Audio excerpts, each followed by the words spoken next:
الحمد لله و الصلاة و السلام علی رسول الله. اما بعد. برادر سوال نموده اند که وقتی زن و شوهر از همدیگر جدا می شوند، بر فرزندشان کدام از آنها مستحق هستند؟ یعنی فرزند این زن و شوهر از آن زن می شود یا که از آن مرد؟ فرزند همراه پدر می رود یا که همراه مادر؟ بارک الله فیکم. البته در این مسئله سنت صحیح رسول اکرم صلی الله علیه و سلم قضاوت کرده است. فرزندی که در سن کودکی است، به سن تمیز نرسیده است. سن تمیز یعنی 7 ساله، 8 ساله، از 6 بالا، یعنی فرق کرده، جدا کرده می تواند. به این سن نرسیده باشد و کودک باشد، در این حالت فرزند البته از آن مادر است و مادر مستحق فرزند است و پدر یعنی شوهر نمی تواند که از زنش فرزند خردسال را بگیرد و بگوید که فرزند از آن من است و این مخالفت شریعت دارد و این مخالف بر شریعت اسلام و سنت رسول اکرم صلی الله علیه و سلم است.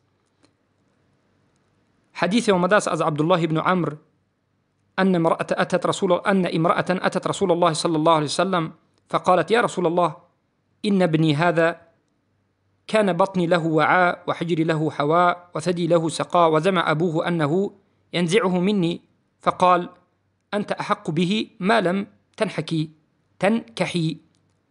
تنكحي أخرجه أحمد والحاكم وصححه ووافقه الذهبي.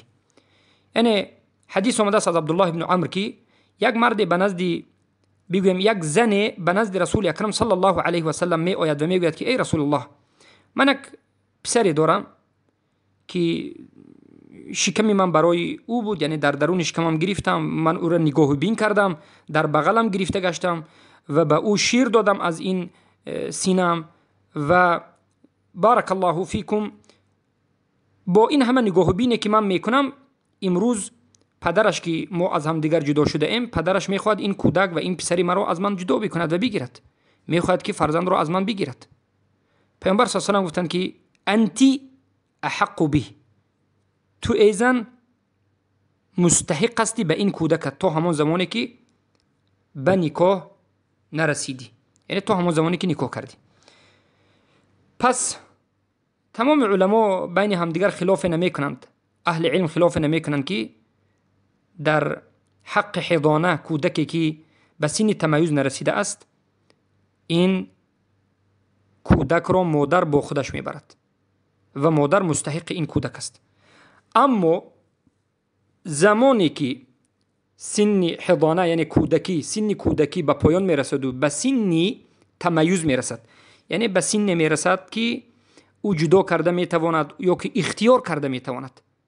حاضر شما میتوانید بگید که سن 7 ساله، 8 ساله یا از 6 ساله بالا یک کودکی که خودش اختیار کرده میتواند. وقتی که به همین سن کودک از کودکی بیرون شد، به سن یعنی بارک الله فیکم اختیار رسید، سن تمیز میگند.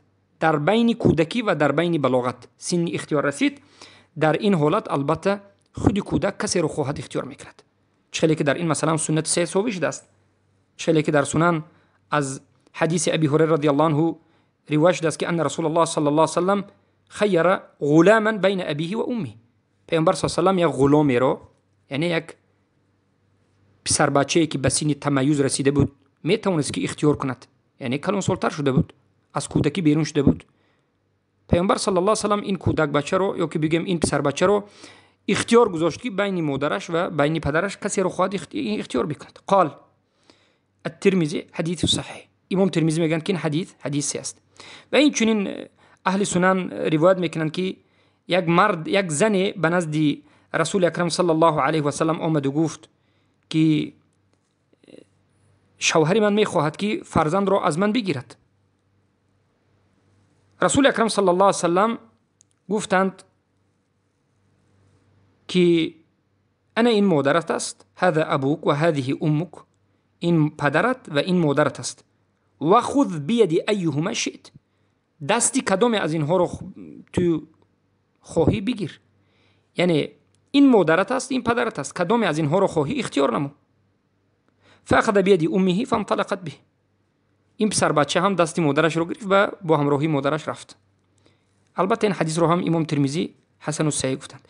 و البته ابن القیم الجوزی در زیر این حدیث معلقاً ذکر میکنند و در زیر حدیث عبدالله ابن عمر که ما در پیش گفتیم در اون ذکر میکنند و میگن که و دل الحدیث على انه اذا افترق الابوان و بینهما ولد فالام احق به.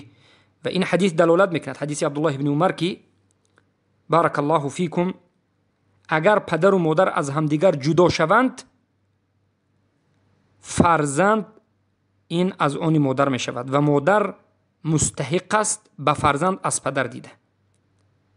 ما لم یقم بالام ما یمنع تقدیمها، در حالتی که یگان منع کننده نباشد، یعنی مادرش دینش خوب باشد، سلامتیش خوب باشد، یگان چیز منع کننده نباشد. منع کننده یعنی مادرش از عهده تربیه براید، دینش عقیده اش سالم باشد، یک زنی صالحه باشد، یک زنی که خوب باشد، البته که فرزند از آن او میشود.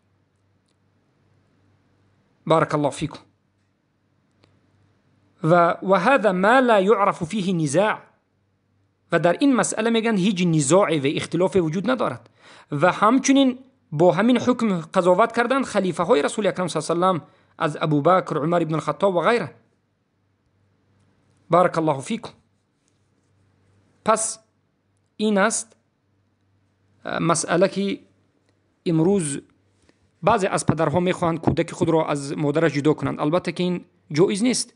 کودک با همراهی مادرش تا وقتی تمیز می ایستد و بعد از اینکه سن سال رسید که کودک میتواند اختیار بکند، بعد از این البته اختیار میکند خواهد مادر را یا خواهد پدر را و به اختیار او البته احترام گذاشته میشد و هیچ کسی مجبور نمیکند کودک را که نه تو باید دیگر را اختیار بکنی.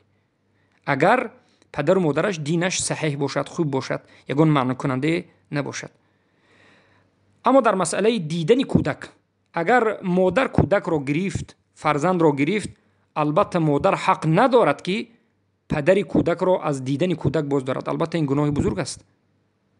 پدر باید کودک خود را هر وقتی که خواست ببیند. این حق این پدر است و فرزندش رو ببیند. اگر پدر گرفت بعد از سن تمیز کودک به همراهی پدر اگر رفت، پدر هم حق ندارد که فرزند را از مادرش، از دیدار مادرش باز دارد.